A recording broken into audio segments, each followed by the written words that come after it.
Salut votre Dieu, que je te bénisse également.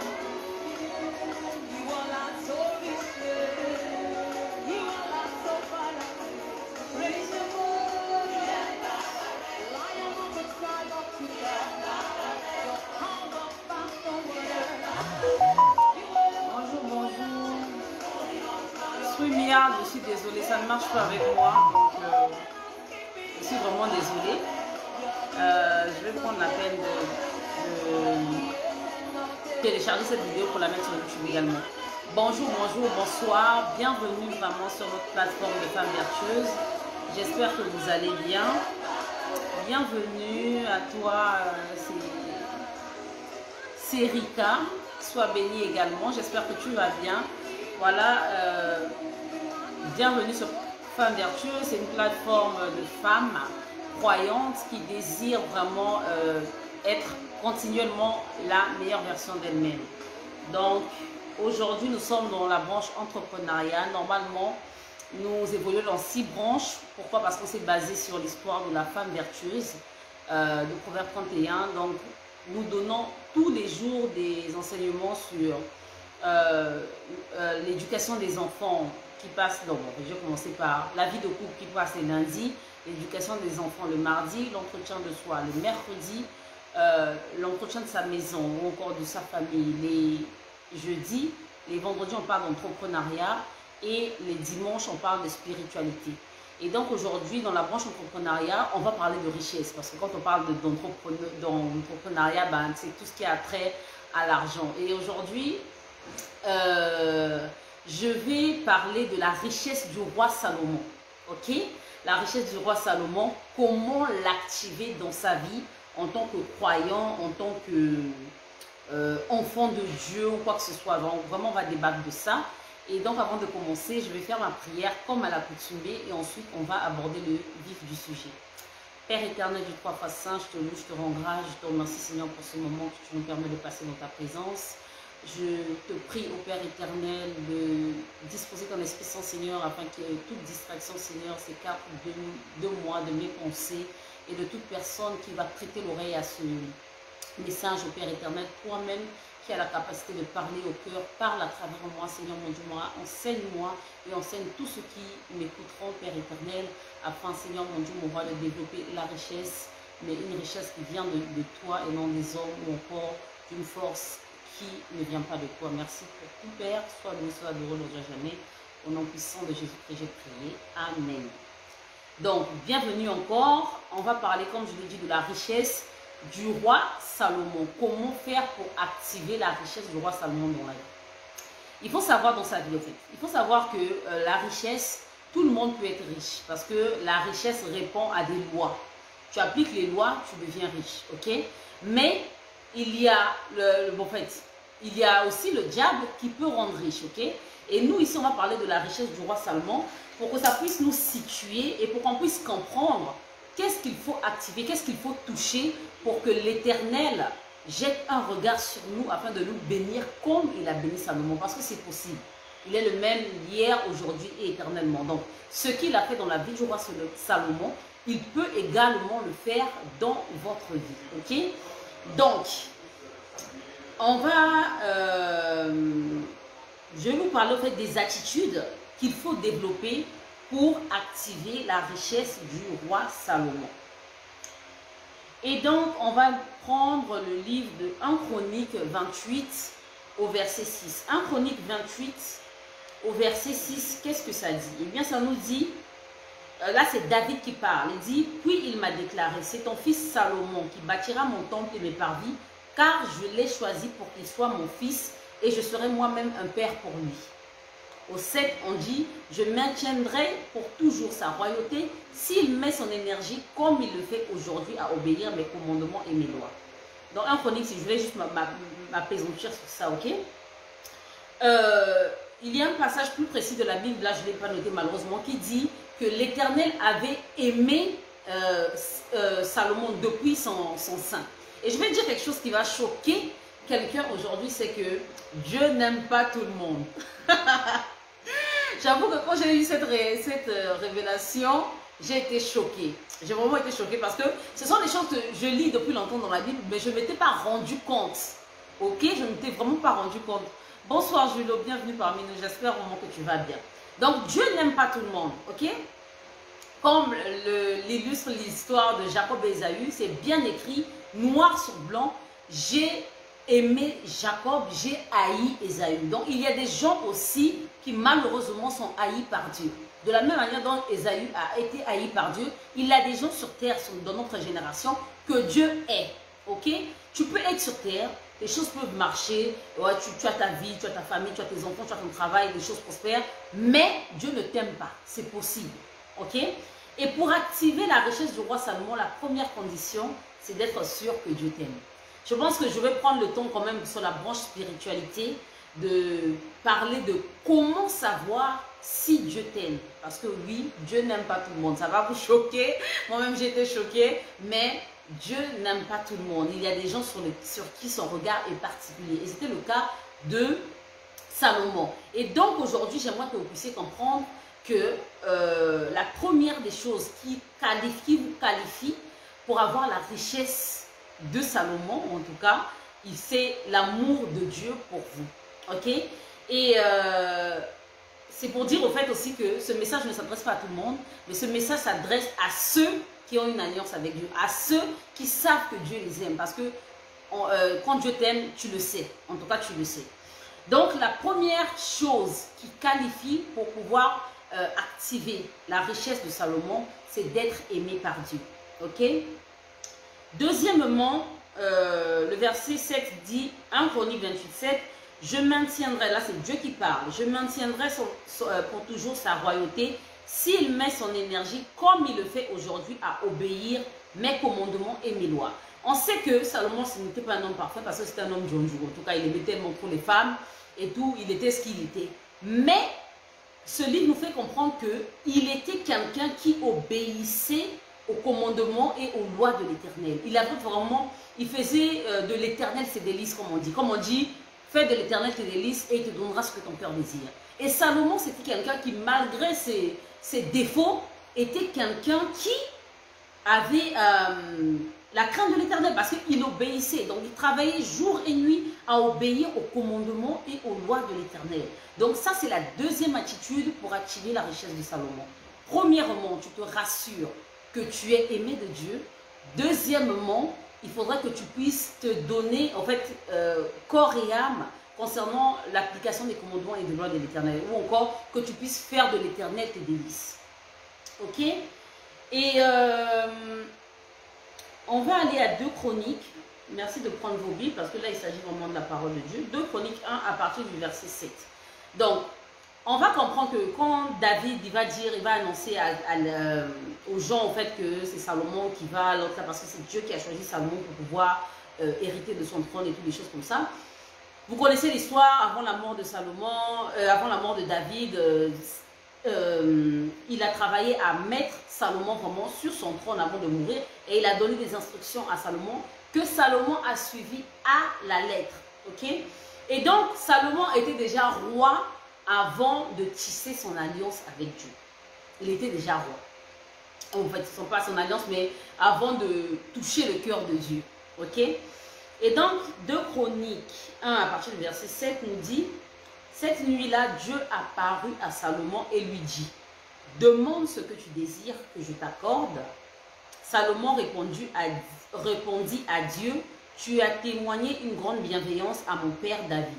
Tu m'as fait régner à sa place. Maintenant, Éternel Dieu, veuille tenir la promesse que tu as faite à mon père David, puisque tu m'as fait régner sur un peuple nombreux comme les grains de poussière de la terre. Accorde-moi donc maintenant la sagesse et la connaissance nécessaires pour que je sache comment me conduire à la tête de ce peuple, car qui pourrait gouverner ton peuple? Qui est si grand? Et le verset 11 nous dit: alors Dieu dit à Salomon, puisque c'est là le désir de ton cœur, et que tu ne demandes ni richesse, ni trésor, ni gloire, ni la mort de tes ennemis, que tu ne demandes même pas une longue vie, mais que tu demandes la sagesse et la connaissance nécessaires pour gouverner mon peuple sur lequel je t'ai fait régner, eh bien, je t'accorde la sagesse et la connaissance, et de surcroît des richesses, des trésors, de la gloire, comme n'en a jamais eu aucun roi avant toi, et comme n'en aurait aucun après toi. Ok? Et là, ça décrit tout ce qui a activé la richesse du roi Salomon. Donc, j'ai dit, premièrement, il faut t'assurer que Dieu t'aime. Deuxièmement, il faut mettre ton énergie à obéir les commandements de Dieu. Donc, au fait de faire de l'Éternel tes délices, oui, pour qu'il te donne ce que ton cœur désire. Et troisièmement, il faudrait chercher à être meilleur pour mieux servir. C'était le cas de Salomon. Ok? Ça a vraiment été son cas. Il avait déjà le trône, il avait déjà les choses. On va prendre l'exemple en fait, d'un président. Les présidents, qu'est-ce qui se passe au fait de nos jours? On met le président à la tête et lui, qu'est-ce qu'il fait? Il travaille pour lui. Il cherche à s'enrichir. Il cherche son propre bien. Il cherche à satisfaire ses besoins. Ok? Donc, il a, comme on le dit, en fait, il n'a pas l'amour du peuple. Hein? Les présidents qui agissent comme ils agissent de nos jours. Et Salomon, il avait déjà, c'est vrai, la richesse et toutes les choses comme ça, mais il n'est pas tombé dans la cupidité. Il n'est pas tombé dans la cupidité. Il n'a pas cherché à être plus riche que ça. Son souci, c'était de servir les autres. De donner le meilleur de soi pour pouvoir être un bon chef, au fait, pour le peuple d'Israël. Pour le peuple sur lequel il devait régner. Donc, il a cherché ce qui lui manquait, selon lui, pour être meilleur. Et donc, il a demandé à Dieu la sagesse. Bonsoir, Reine Véronique. Bonsoir, Frère Jacques. Bonsoir à tous qui sont en train de nous rejoindre. Donc, il a demandé la sagesse et la connaissance, et l'intelligence. Parce que selon lui, c'est ce qu'il lui fallait, ou encore c'est ce qui lui manquait. Donc, il cherchait à être une meilleure version de lui-même. Comme nous ici, sur Femmes Vertueuses, nous sommes en train de travailler à ce que chaque jour, nous soyons une meilleure version de nous-mêmes. Donc, quand tu veux activer la richesse de Salomon dans ta vie, tu t'assures que tu es aimé par Dieu, tu t'assures de mettre en pratique ses lois et ses commandements, et troisièmement, tu cherches à être meilleur. Pas pour montrer que tu connais, que tu es trop intelligent, quoi que ce soit, mais pour servir. Et c'est ce que beaucoup de gens ne comprennent pas. Ils ne comprennent pas la puissance qu'il y a dans le service. C'est ce qui a motivé Salomon. Ok? Et donc, quatrièmement, donc, il faut s'intéresser à bonifier son intérieur. Ok? Troisièmement, tu cherches à être meilleur pour mieux servir, mais meilleur pas pour paraître, mais voilà, meilleur pour servir, donc, comme je l'ai dit tout à l'heure. Quatrièmement, il faut s'intéresser à bonifier son intérieur, parce que l'intelligence et la sagesse, c'est le bien-être intérieur. En fait, c'est un travail qu'on fait sur soi. Ok? Quand tu parles aux gens de lire la parole de Dieu, parce que la parole de Dieu, c'est la source de toute sagesse. quand je les demande de lire la parole de Dieu, de s'instruire, de lire des livres, l'intelligence, ça vient aussi de toutes ces choses. De ne pas passer leur journée devant novelas, devant la télévision et toutes des choses comme ça, mais de chercher continuellement à s'instruire. Les gens pensent qu'en fait tu n'as rien à faire, que tu ne connais rien, que voilà, c'est tout. Les gens là, ils sont là, ils parlent, ils bavardent beaucoup. Mais la richesse, eh bien, il y a des attitudes à avoir. Tu ne peux pas devenir riche si tu es tout le temps là devant ton salon, à passer toute ta journée devant la télé. Je suis désolée. Ok? Donc, quatrième attitude, s'intéresser à bonifier son être intérieur. Si tu vois que tu es impulsif, travaille sur toi. Tu vois qu'il te manque ceci. Intérieurement, en tout cas, tous les défauts qu'on peut avoir, tu travailles sur toi. Ok? Tu travailles sur toi. Mais comme je l'ai dit, c'est pour te mettre au service des autres. Ce que l'Éternel te permet d'apprendre, dispose-toi à faire apprendre ces choses-là aux autres. Ok? Et cinquièmement, ne pas être cupide. Il ne faut pas être de ceux qui sont cupides. Comme je l'ai dit tout à l'heure, Salomon, il avait déjà un certain standing. Et au lieu de chercher à multiplier cette richesse-là, comme tous les entrepreneurs, actuellement, tous les entrepreneurs, l'argent, l'argent, l'argent.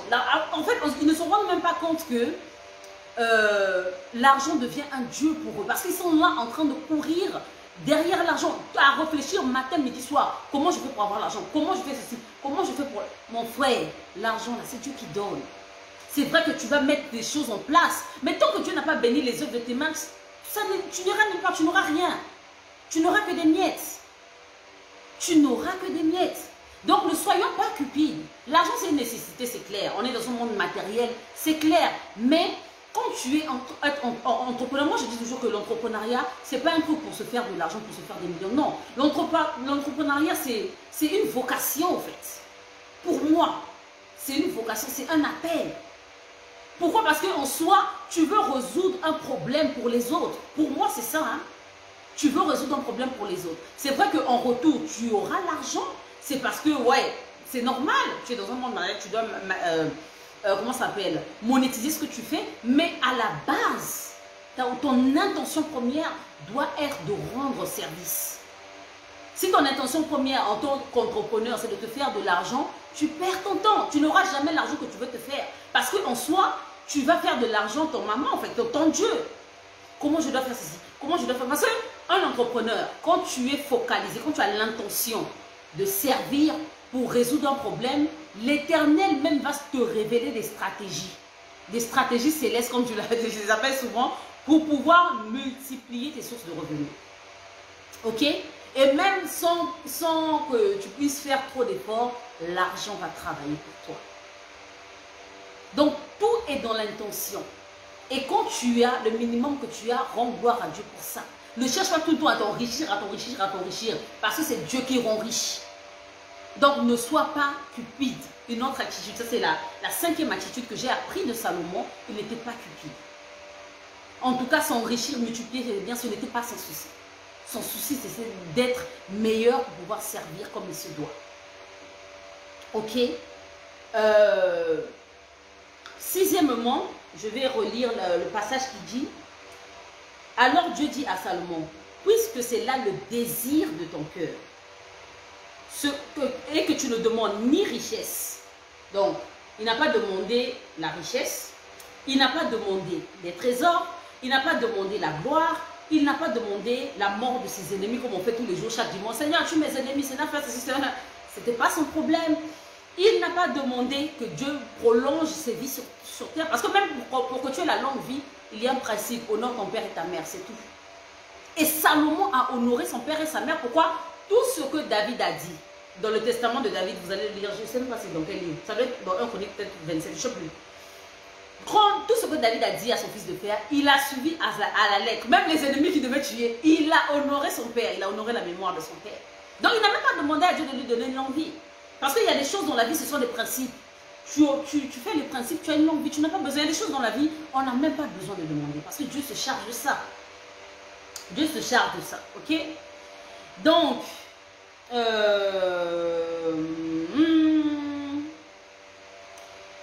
mais que tu as demandé, ok, donc tu n'as pas demandé une longue vie, mais que tu as demandé sagesse et la connaissance nécessaire pour gouverner mon peuple sur lequel je te fais régner, je t'accorde beaucoup plus, ok? Donc, sixième attitude à développer, ne pas s'attarder sur des choses qui mettent en avant sa satisfaction, son propre bien. Parce qu'en soi, pour la plupart des gens qui rêvent d'être riches, c'est pour paraître. Pour la plupart, il y a de ceux qui sont là, ils veulent être riches parce qu'ils ont un but à atteindre. Mais il y a d'autres qui veulent être riches simplement. Pourquoi? Parce qu'ils ont grandi dans la pauvreté. Ils veulent être riches, pourquoi? Pour qu'on dise que, comment ça s'appelle? Il est à coca, quoi, je ne sais pas comment on dit ça en français. Mais que voilà, il est capable. Ok? Il y a des gens qui veulent être riches simplement pour impressionner les gens qui se sont moqués de lui ou d'elle dans ces moments difficiles. Donc l'intention, en fait, en soi, quand tu t'agenouilles pour prier, Seigneur, rends-moi riche, ta motivation c'est quoi? Tu veux être riche, c'est pourquoi? Bonsoir maman Nathalie Sorou, j'espère que tu vas bien. Tu veux être riche, c'est pourquoi? Parce que tout ce qui a trait à ta satisfaction personnelle ne te rendra jamais riche. Si tu veux être riche pour rouler carrosse, oh mon frère, tu vas avoir de miettes. Mais la vraie richesse, la richesse insolente, parce que pour moi, Salomon, il avait une richesse insolente. Insolente à un point où, voilà, il n'y a eu aucun roi qui était riche comme lui. Et aucun roi riche après lui. C'est de cette richesse-là que, en tant qu'enfant de Dieu, c'est cette richesse-là qu'on doit rechercher. On doit rechercher ce genre de richesse. Comment se rassurer que Dieu t'aime? Comme je dis non, ça je vais le faire un dimanche. Je vais faire un thème pour expliquer ce qui prouve que Dieu t'aime. Mais simplement, si Dieu t'aime, pour savoir que Dieu t'aime, c'est tu te rends compte simplement qu'il est avec toi. Ok? Mais je vais rentrer en profondeur dans un thème un dimanche, je vais le développer. Je vais le développer vraiment pour qu'on puisse bien comprendre. Parce qu'il y a des gens que Dieu aime, il y a des gens que Dieu hait. Comme il a aimé Jacob et comme il a haï Ésaü. C'est une vérité. C'est une vérité. Donc, ce sont des choses qui sont dans la Bible, mais les gens cachent tout le temps. Ouais, Dieu est amour, Dieu aime tout le monde. Dieu n'aime pas tout le monde. Je suis désolée de vous le dire, mais Dieu n'aime pas tout le monde. Il aime qui il veut, il fait grâce à qui il veut. Ok? Et il y a des gens qu'il hait. Ta tronche ne lui plaît pas. Il lui-même sait pourquoi, mais ta tronche ne lui plaît pas. Ok? Donc ça ne c'est pas, oh non, non, je dois faire ceci pour plaire à Dieu, je dois faire cela pour plaire à Dieu. Ça ne dépend pas de celui qui veut, comme le dit la Bible, mais de Dieu qui fait grâce. Si ton cœur, son cœur t'a aimé, c'est ça. Si son cœur aussi ne t'a pas aimé, ah mon cher, ça tu vas gérer ça avec lui. Donc c'est ça. Et septièmement, c'est d'avoir l'amour du prochain. Et cette attitude que j'ai pu noter. Il faut avoir l'amour du prochain. Et l'amour du prochain, en fait, comme on le dit, la parole de Dieu, la parole de Dieu se résume en deux commandements. Aime ton Dieu comme toi, aime ton Dieu de tout ton cœur, de toute tes forces, de toute ton âme, de tout ton cœur, de toutes tes forces. Et aime ton prochain comme toi-même. Et pour t'assurer que tu aimes ton prochain comme toi-même, eh bien, tu ne peux pas faire à l'autre ce que tu ne veux pas qu'on te fasse. C'est simple. C'est simple. Toi, tu es là, tu vas mentir à l'autre. Est-ce que toi, tu aimerais qu'on te mente? Tu es là, tu vas tromper l'autre. Est-ce que tu aimerais qu'on te trompe? Et on le sait bien, l'amour, 1 Corinthiens 13, si je me rappelle bien. L'amour n'est pas envieux, l'amour ne soupçonne point le mal, l'amour ceci, l'amour cela. Lis la définition de l'amour et vois ton caractère. Est-ce que tu as l'amour du prochain? Tu es entrepreneur, tu es leader, tu es chef d'entreprise. Est-ce que tu as l'amour du prochain? Est-ce que tu traites le gardien, le portier par exemple, comme tu aurais traité par exemple un patron? Est-ce que tu ne fais pas la différence dans le statut social des personnes? Comment tu reçois tes clients? Est-ce que tes clients, tu les reçois comme tu aimerais qu'on puisse te recevoir? C'est toutes ces questions-là qu'il faut se poser. Il faudrait avoir l'amour sincère du prochain. Et c'est ce qui manque. C'est ce qui manque à beaucoup d'entrepreneurs. Pourquoi? Parce que il y a des entrepreneurs qui, tellement qu'ils sont passionnés par l'argent, il va te vendre même un produit pourri. En fait, il s'en fout. Le plus important pour lui, c'est de se faire du profit. Mais tu ne peux pas prospérer. Tu auras l'argent, mais un argent qui ne te servira à rien, en fait. Un argent, une richesse qui ne sera pas insolente. Nous autres, là, nous, on cherche la richesse insolente. La richesse du roi Salomon. Et donc, il faut se conformer. Il faut avoir l'amour du prochain. Traite les autres comme tu aimerais qu'on te traite. C'est pas parce que tu vois, c'est un directeur qui vient dans ton entreprise, ah tu vas trouver, ah monsieur le directeur, et tu vas voir, je sais pas moi, un gardien ou bien, je sais pas quoi, ah celui-là même c'est qui a mon cher. Non. Ne définis pas les gens par rapport à leur statut social. Mais aime ton prochain comme toi-même. Il y a maman Anita Gaël qui dit la richesse se trouve dans la valeur qu'on apporte aux autres. Eh oui! Eh oui! Et comme je le dis, le plus grand secret, c'est dans le service. Apprenons à servir. La parole de Dieu même nous le dit. Servez ou encore travaillez comme si vous le faites pour le Seigneur. Quand tu es dans le bureau de ton patron, tu es dans ton bureau, même dans ton travail, tu es là, tu es nonchalant, tu ne fais pas des choses comme il se doit, ou encore quelqu'un vient vers toi, tu vas dire ah, bon, avant de voir le patron, comme c'est toi l'intermédiaire, bon, il faut me donner aussi un petit quelque chose là, sinon, c'est ça, c'est ce qu'on trouve en Afrique, la corruption partout, il n'y a même pas d'amour du prochain. Mais comment espérer une richesse insolente quand il n'y a pas d'amour du prochain? Comment tu veux espérer devenir riche si tu ne traites pas les autres comme tu aimerais qu'on te traite? Il y a des principes à développer. Donc, chers entrepreneurs, je recommence. Il y a le fait de s'assurer que Dieu t'aime. Il y a le fait de mettre ton énergie à obéir ses lois et ses commandements. C'est capital. Hein? C'est vraiment capital. Même les bénédictions et les malédictions de Deutéronome 28, là. C'est si tu obéis à la voix de l'Éternel que tu auras telle bénédiction. Donc, si tu n'obéis pas, mon frère, lui-même, il ne te regarde même pas, mon frère. Tu es à gauche. Ok? Donc, te rassurer que tu es aimé, choisi par Dieu. Deuxièmement, obéir à ses lois et ses commandements. Troisièmement, chercher à être meilleur pour mieux servir. Pas pour se vanter ou quoi que ce soit. Pas pour dire que je suis intelligent, je connais toute la Bible, je connais tous les livres, je connais tous les grands du monde. Non. Pour servir. Ok? Quatrièmement, s'intéresser à bonifier son être intérieur. Si tu étais, je ne sais pas moi, paresseux, tu arrêtes d'être paresseux. Si tu étais médisant, tu arrêtes d'être médisant. Si tu étais jaloux, tu arrêtes d'être jaloux. Tu travailles continuellement sur toi pour être une meilleure version de toi-même. Parce qu'on donne aux autres ce qu'on est de l'intérieur. Ok? Donc tu travailles vraiment ton intérieur. Donc, quand on parle de travailler ton intérieur, il y a le passage de guérison des blessures. C'est obligatoire. Si dans ta tête, tu es encore là à te poser des questions sur les guérisons des blessures, qu'est-ce que c'est? Est-ce que c'est important? Mon frère, tu as encore du parcours. Parce que ça, c'est obligatoire. Tu dois détacher les gens que tu as attachés dans ton cœur là-bas. Ok? Donc, quatrièmement, s'intéresser à bonifier son être intérieur. Cinquièmement, ne pas être cupide. Ne pas chercher continuellement à « je veux m'enrichir, être tourmenté par l'argent. » Non. Tu n'as même pas besoin. Tu n'en as pas besoin. Parce que si tu appliques les 4 premiers, la richesse va te suivre, elle va te poursuivre. Tu n'auras même pas besoin de faire trop d'efforts. Tu vas arriver à un point où l'argent va se multiplier. Pourquoi? Parce que tu sers. Parce que tu as le souci du prochain. Parce que tu es en train de travailler à être une meilleure version de toi-même. Ce n'est pas pour venir montrer tes beaux yeux, ta belle bouche ou ton beau français. C'est pour aider l'espoir à dire que, écoutez, j'ai appris ça, je viens vous partager. C'est pour semer dans la vie des autres. Parce que c'était ça le souci de Salomon. La sagesse et la connaissance pour mieux servir. Sixièmement, ne pas être cupide. Sixièmement, ne pas s'attarder sur des choses qui mettent en avant sa satisfaction ou son propre bien. Pense charité. Parce que je vous assure que si Jésus avait pensé à son propre bien, il ne se serait pas sacrifié pour nous. Du tout. Il ne serait pas mort à la croix pour nous. Ok? Et dernièrement, avoir l'amour du prochain. Tu pratiques ça, mon frère, ma soeur, tu seras riche. Peu importe le temps que ça va prendre, tu auras une richesse insolente. Et c'est le chemin vers lequel nous tous nous sommes. En tout cas, c'est le chemin vers lequel moi, je m'en vais. Une richesse insolente qui va m'aider à servir comme il se doit, à mettre sur pied une dynamique vraiment qui va aider le royaume des cieux à se propager ici-bas sur terre. C'est de ça qu'il s'agit. En tant qu'entrepreneur, on devrait vraiment avoir le souci de ramener les âmes à Christ.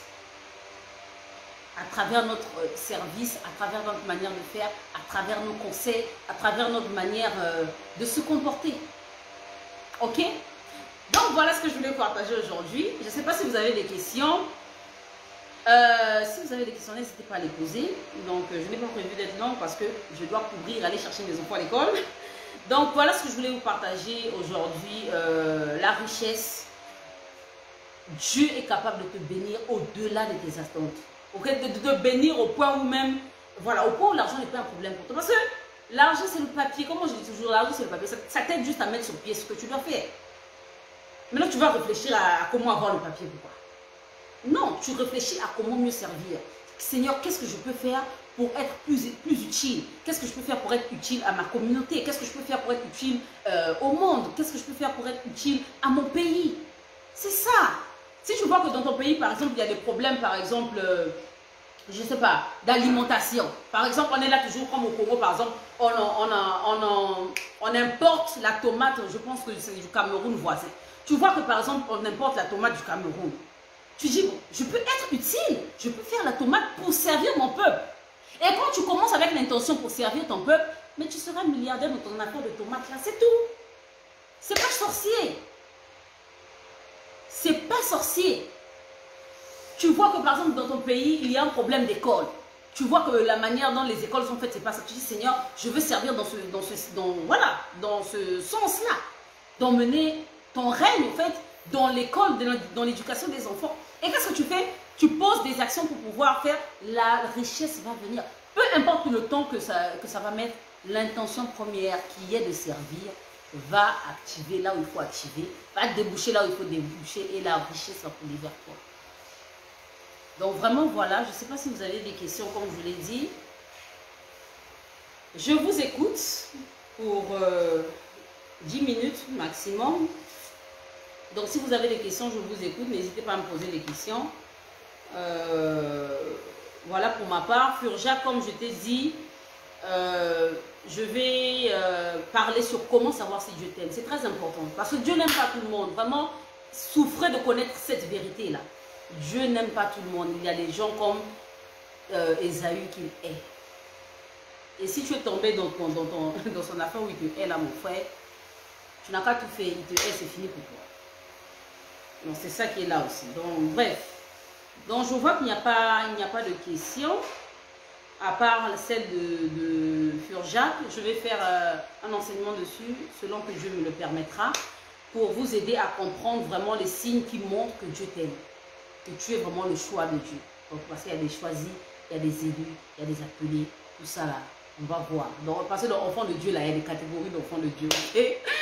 Donc, voilà ce que je voulais partager aujourd'hui. J'espère que cela vous servira. Cherchons à être riches comme Salomon. Ok? Cherchons à être riches comme Salomon. En nous attachant à la sagesse et à la connaissance. Travaillons vraiment à dormir dans la parole de Dieu. Au lieu d'être là distrait, franchement, au lieu d'être là à se distraire continuellement, accrochons-nous à la parole de Dieu. Accrochons-nous à la parole. Cherchons tous les jours. Je dis que tout est dans la Bible. Les lois du succès, comment ceci, tout est dans la Bible. Tout. Tu t'assois dessus, là, Dieu va te montrer, il va te montrer. Et petit à petit, recherche sa sagesse, fais de lui tes délices. Et vous savez déjà, pour ceux qui m'écoutent depuis longtemps, quand je parle de faire de l'éternel tes délices, qu'est-ce que ça veut dire? C'est pas d'aller dormir à des veillées de prière ou aller chaque dimanche et abandonner ton mari et tes enfants à la maison. C'est pas ça. C'est autre chose. Donc, bref, voilà ce que je voulais partager. Ce message m'a vraiment béni et j'ai vraiment découvert beaucoup de choses en bossant sur ce thème. Et je prie vraiment que l'Éternel nous donne d'avoir la richesse du roi Salomon. Ok?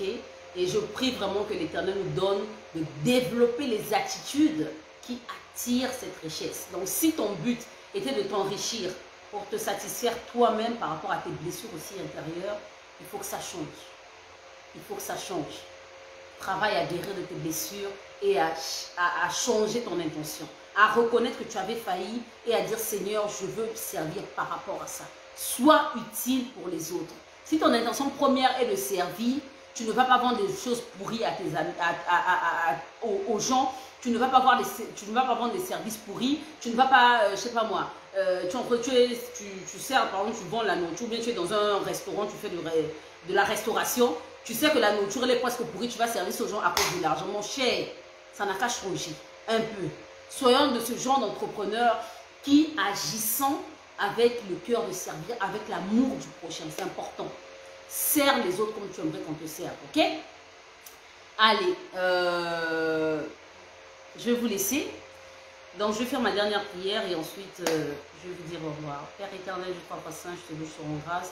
Je te remercie pour tous tes bienfaits, je te remercie pour cet enseignement au Père éternel. Merci d'avoir parlé à mon cœur, merci d'avoir parlé au cœur de toutes ces personnes qui sont ici, car je sais que ce n'est pas un hasard si tu as permis que celles qui soient là puissent écouter son message. J'ai la ferme conviction qu'il y a des leaders parmi nous qui m'écoutent, qu'il y a des leaders également qui m'écouteront en replay. Et je te prie, Seigneur, de graver la parole du jour dans leur cœur, Seigneur, afin que cela puisse porter des bons fruits, afin que nous puissions nous diriger vers une richesse que toi tu donnes, pas une richesse que les hommes donnent, que le diable ne donne pas, vers des richesses éphémères, mais une richesse qui vient tout droit de ton royaume. Merci pour tout ce que tu fais pour nous et à travers nous. Sois loué, sois adoré aujourd'hui à jamais, au nom puissant de Jésus-Christ. J'ai prié. Amen. Merci de m'avoir suivi. Jacques, franchement, je vais vous revenir avec ce thème parce que je pense que c'est très important. Et vraiment que Dieu nous garde, travaillant à être des entrepreneurs qui ont l'amour du prochain. Ok? Et ensuite, l'Éternel et sa bénédiction nous suivra. Portez-vous bien et à la prochaine.